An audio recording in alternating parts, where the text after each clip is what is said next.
The Art of Creation, Essays on the Self and Its Powers, by Edward Carpenter. These two things, the spiritual and the material, though we call them by different names, in their origin are one and the same. Lao Tzu. When a new desire has declared itself in the human heart, when a new plexus is forming among the nerves, then the revolutions of nations are already decided, and histories unwritten are written towards democracy. Preface. We seem to be arriving at a time when, with the circling of our knowledge of the globe, a great synthesis of all human thought on the ancient and ever-engrossing problem of creation is quite naturally and inevitably taking shape. The world-old wisdom of the Upanishads, with their profound and impregnable doctrine of the universal self, the teachings of Buddha or of Lao Tzu, the poetic insight of Plato, the inspired sayings of Jesus and Paul, the speculations of Plotinus or of the Gnostics, and the wonderful contributions of later European thought, from the 14th century mystics down through Spinoza, Berkeley, Kant, Hegel, Schopenhauer, Fourier, and others. All these, combining with the immense mass of material furnished by modern physical and biological science and psychology, are preparing a great birth, as it were. And out of this meeting of elements is already arising the dim outline of a philosophy which must surely dominate human thought for a long period. A new philosophy we can hardly expect or wish for, since indeed the same germinal thoughts of the Vedic authors come all the way down history, even to Schopenhauer and Whitman, inspiring philosophy after philosophy and religion after religion. But it is only today that our knowledge of the world enables us to recognize this immense consensus, and it is only today that science, with its huge conquests in the material plane, is able to provide, for these world-old principles, somewhat of a new form, and so wonderful a garment of illustration and expression as it does. The philosophy of the Upanishads was nothing if not practical, and the same has been said by every great religion of its own teaching. Do the will, and ye shall know of the doctrine. It is not sufficient to study and investigate the art of creation as an external problem. We have to learn and to practice the art in ourselves. So alone it will become vital and really intelligible to us. The object of the present volume is to show something of both these sides, the speculative and the practical. Chapter 1. Preliminary.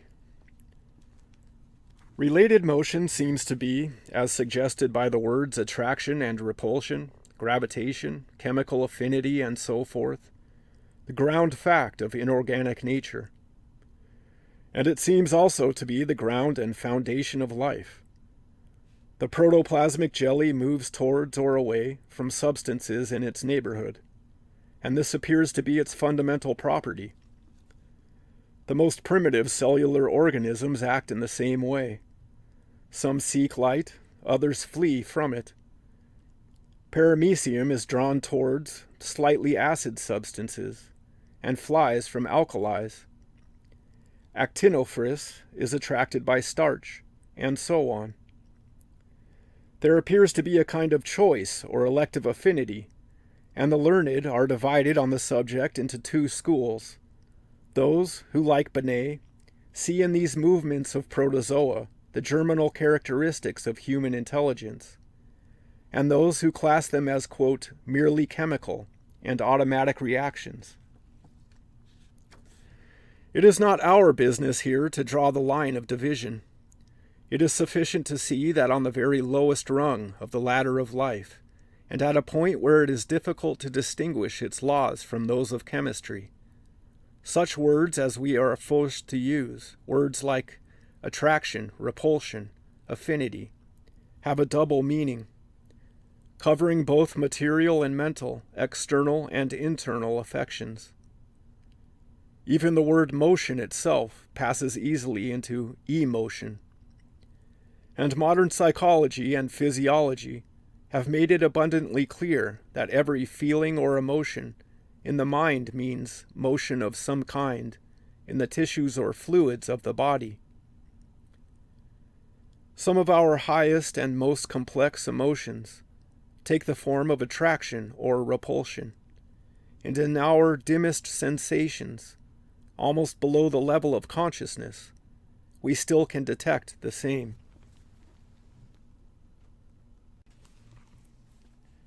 All nature is motion. In the most primitive life, there is a tendency to motion, provoked by a neighboring object. This capacity to be provoked into motion is called irritability, and in a higher degree, sensibility.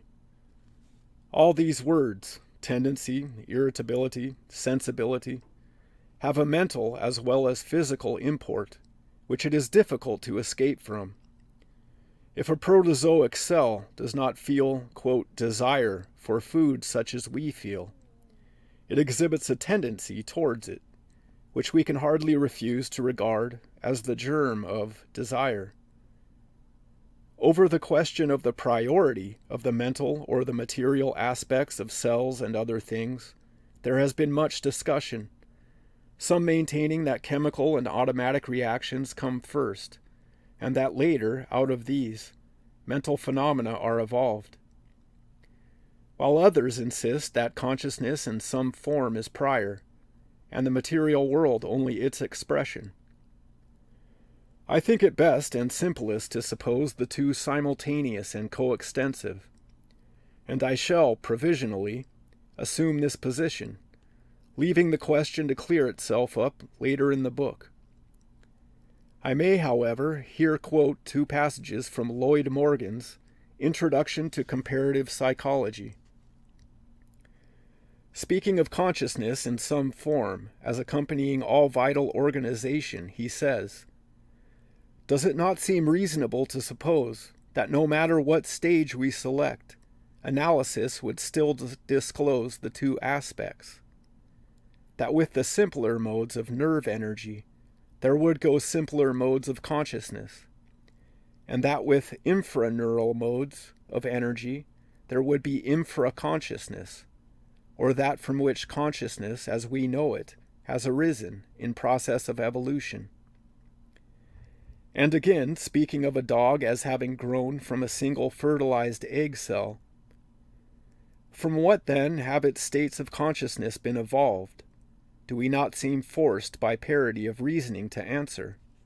From something more simple than consciousness, but of the same order of existence, which answers subjectively to the simpler organic energy of the fertilized ovum. That is, he supposes that associated with the egg cell is a subconsciousness of some kind, which expands into the fuller consciousness, pari passu, with the evolution of the egg cell into the dog. Let us assume for the present that mind and matter are simultaneous and coextensive.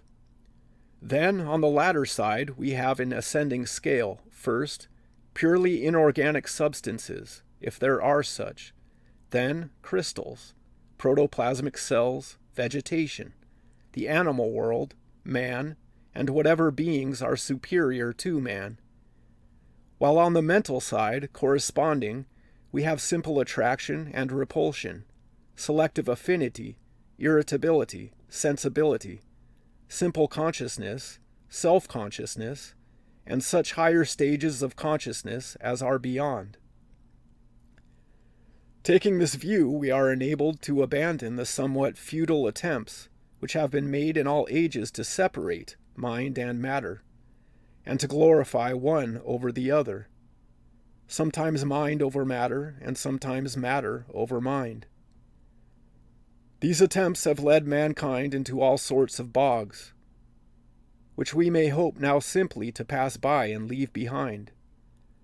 There is a distinction between mind and matter, as of two aspects of the same thing, but no real separation. This subject is dealt with at more length in the chapter on Matter and Consciousness, Chapter 3.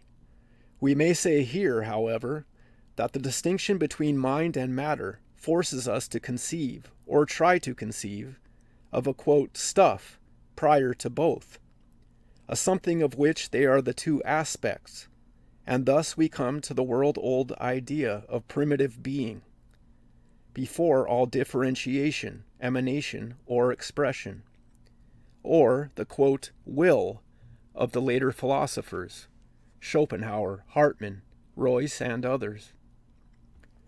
This will or being is absolutely not thinkable by the ordinary consciousness, except as a necessary ground for other thoughts, for obviously it lies beyond the region of thought. I shall, however, endeavor to show that it is known in the stage of cosmic consciousness, transcending our ordinary consciousness. The perception of matter and mind as distinct things belongs only to our ordinary self-consciousness. This distinction is not known in the earlier stage of simple consciousness, and it passes away again in the higher and more perfect stage of the, quote, cosmic consciousness. Nevertheless, though matter and mind are not separable, and may be regarded as two aspects of one reality, there are advantages in cases in treating one as prior to the other. As a rule, since our mental states are the things that are nearest to us, and that we know best, it seems wisest to begin from the mental side. Then, if we explain material things in terms of mind, we explain things little known in terms of things better known. Whereas if we explain mental things in terms of matter, we are elucidating things inadequately known by means of things less known. Nevertheless, the superior definiteness of the material world over the mental is a great advantage in favor of the former. There are many things which can be clearly seen from the objective side, which would escape us from the subjective, and a healthy materialism, side by side with the other view, has its proper and important use, and is by no means to be neglected. In addition to the debate as to which is prior, mind or matter, there is the further controversy as to which, in the constitution of the mind itself, comes first and is most fundamental, feeling or intellect. This question, however, is not quite on all fours with the other, for the question of mind and matter is mainly a metaphysical one, as of two possible aspects of being, whereas the other is rather a question of observation and of the order of evolution. I think it will become clear to anyone who thinks carefully about the question that notwithstanding a vast amount of interaction between the two, feeling is more fundamental than intellect, and prior to it in the order of expression and evolution. Vague desire arises in the mind before it ever takes any form sufficiently definite to be characterized as thought. This subject, however, I deal with in Chapter 2, more in detail, and I will not dwell upon it here. What we have just said about the necessity of positing a state of being prior to mind, as we use that term, and matter, indicates to us, and it is necessary to dwell upon this for a moment, that the problem of the universe is essentially insoluble to our ordinary thought. It is necessary to face this fact fairly and squarely, because by blinking it and deceiving ourselves, we get landed in hopeless morasses and vain quests. The problem of the universe is essentially insoluble without the introduction of some transcendent factor, will, being, the ego, a fourth dimension, or whatever we may term it. The ordinary consciousness, forced to see everything under the double form of subject and object, mind and matter, cannot escape this dual compulsion, and yet, at the same time, its own constitution compels it to realize and to assume that there is another order of being, unpresentable in thought, in which the duality is merged in unity. It is thus, as it were by its own action, driven against a wall which it cannot overpass, and forced to set a barrier to its own further progress. Immensely valuable as is the work which physical science has done, it suffers from this disability which must be fairly faced, namely, that it can never by any possibility explain the situation, since it moves always on one side of a fixed wall or fence. To pass the fence, transcendental things have to be assumed, and that means that at a certain point the ordinary mind must throw up the sponge. The situation would be desperate were it not that perfectly naturally and inevitably in its due time another order of consciousness opens out, which reconciles subject and object, mind and matter, and having one leg firmly planted on the other side, lifts us gently over the stile. In the 2 chapters on the self and its affiliations, I have assumed that the ego, a transcendental being, descends into and manifests itself in our ordinary world of time and space, and that even as the ego of the tiniest cell, it has a potential existence far transcending the minute speck of protoplasm, which we can actually see or analyze. This may be thought to be an enormous and unwarrantable assumption, but I have given the reason why assumptions of some such kind are unavoidable. And it may be pointed out that if, endeavoring to keep to the lines of pure physical science, we barred out such assumptions, we should only be landed in an infinity and an unthinkability of another kind. For to understand and define a single tiniest cell, it is a mere truism of science to say, we should have to understand and define all its environment in space and time, or in other words, the whole universe. If therefore we find the subject becomes more thinkable by assuming, say, a fourth-dimensional being, than by following the ramifications of, quote, matter and force, into infinite space and time, we are quite justified in adopting the former method.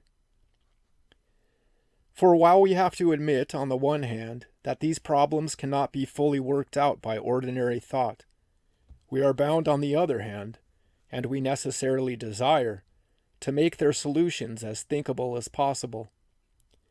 Thinkable in some degree, our views of the world must be, even if not absolutely true, or else we cannot use them in our ordinary lives. And however, in course of time, our ordinary modes of thought may be illuminated by a superior order of consciousness, they will still retain their importance and their value in their own sphere. To show the limits of ordinary thought and the points where the various problems hand themselves over to other stages of consciousness is part of the object of this series of papers. It is in these stages of consciousness and their succession, which is a practical matter, that the solution of the great world problems will, I think, be found. And many of the present riddles of existence, which vex us so, will, when we compass the cosmic stage, simply be left lying as matters of no importance. Not to say left lying, as seen to be the delusive things they are.